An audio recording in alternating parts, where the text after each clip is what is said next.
When I originally removed the Loom from the bike, my intent back then was not to reuse it.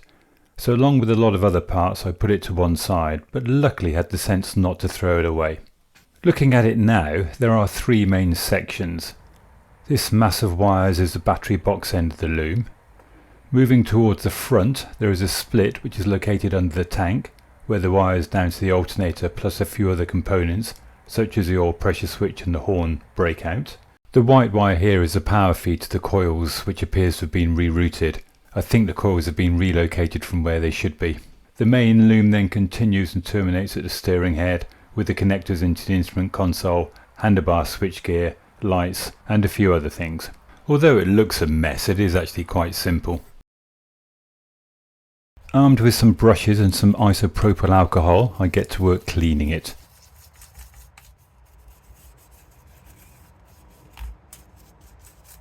I do end up removing the rubber tubing, and as a temporary measure use some cable ties and some old spiral wrap to retain the shape.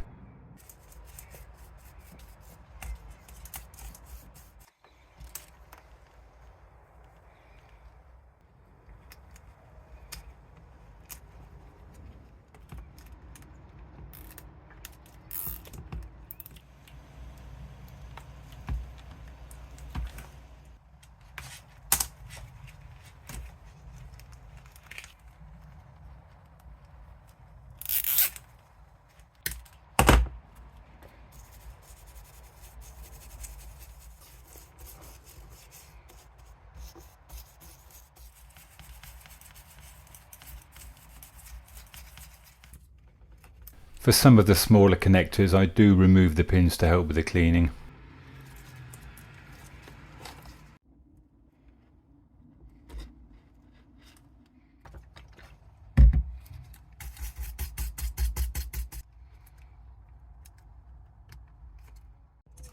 Parts of the Loom have been wrapped in standard electrical tape, which as we can see just degenerates into a sticky horrible mess.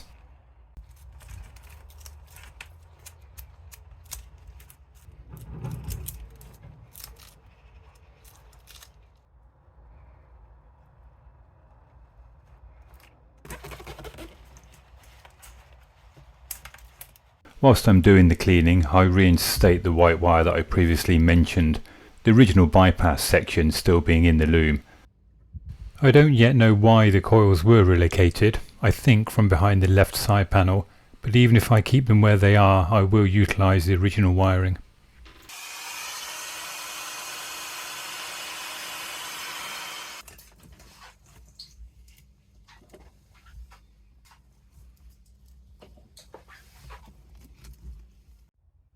I'm replacing the old rubber shrouding with this new mesh, which I'll then wrap with 3M cloth tape.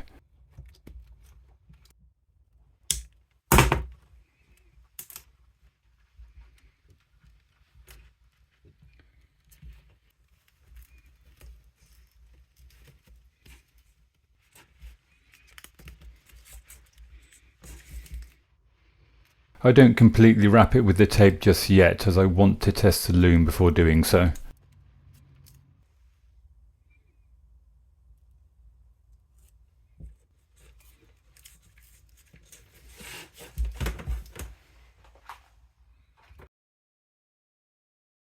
With the Loom to one side, I'll cover off the charging system.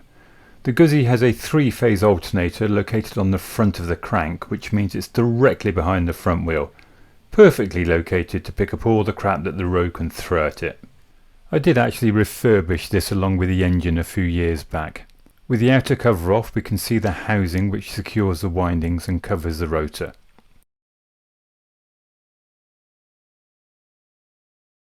With this removed, I drop out the windings and thoroughly clean the housing. From memory I used oven cleaner, which is not ideal as it's actually corrosive to aluminium. However, it did do a good job of cleaning it. With all the parts cleaned, I put it all back together and confirmed that it does, or at least it did back then, work.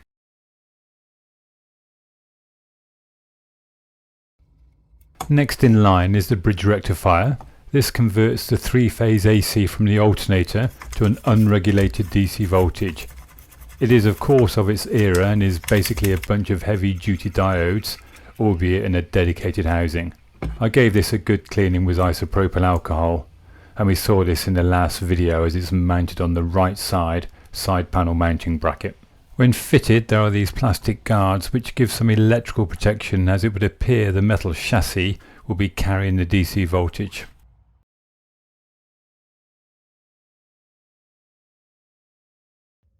The rectifier is in turn connected to the regulator, which, as its name suggests, regulates the voltage, and it does so at somewhere around 13 to 14 volts. To clean this up, I give it a good scrubbing with a Scotch-Brite type pad to remove the muck and the corrosion from what I assume is an aluminium casing. The electrical components do appear to be scattered somewhat randomly around the bike, and this is installed on the aluminium bracket on the left side. I do find it quite annoying that when fitted it's not level. The fuse box looks more like 1950s technology rather than 1980s, but this should not be a surprise given the reputation of Italian motorcycle electrics from this era.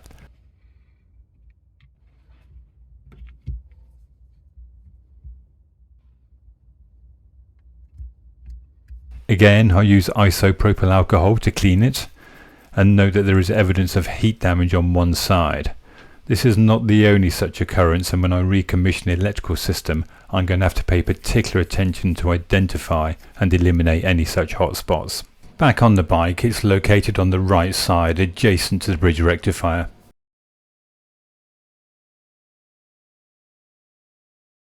Moving beyond the charging system, there are a few more components randomly located on the bike. The indicator flasher relays, and for some reason there are two back to back, are located on the right side bracket. The headlight relay, which looks ultra modern compared to all the other electrical components, is fitted out of the way underneath the petrol tank. Access was obviously not considered that important when this location was selected. Earlier in this video I mentioned a modification to the wiring loom for the power feed to the coils. The bike as bought had the coils located on a homemade bracket, nestled directly behind the cylinder barrels between the carbs. I can't find a decent picture, but they can just be seen here. I'm struggling to find any good reference pictures, but I believe that they should be fitted to the aluminium bracket behind the left side panel, but it's going to be a tight fit and I can't see how to mount them. But I have a plan, and we'll come back to that in another video. I have temporarily fitted the loom to the bike, starting with the front end where the three main connectors are clipped into this little bracket. Despite having taken many pictures of the bike as I stripped it, I don't have many that give a clear view of the routing of the loom, but I'm pretty sure it passes through this section at the front of the frame. From here it clips to the top tube and routes down under the tank and into the battery box area. It's from here that things start to get messy, as the original shroud only came this far with this mess of wires we saw at the beginning of the video. It looks messier as I have removed all of the original shrouding from the sublooms that take the wires to their various destinations. Although I have a wiring diagram for a 1981 Le Mans 3, mine was registered in the UK in 1985, which I'm guessing means it would have been 1984 off the production line, this being the final year of manufacture. Not all of the colours on the wiring diagram relate to what I have on the bike, with quite a few duplications, so before connecting each wire to its component I'm having to first check with a multimeter. Once I confirm the wire, I add a temporary label so I know where to attach it.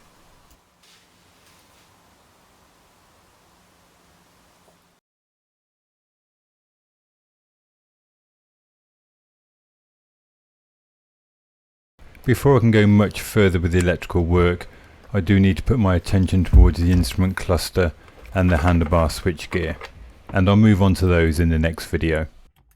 If you like the video, please do give me a thumbs up and maybe even subscribe. Thanks for watching.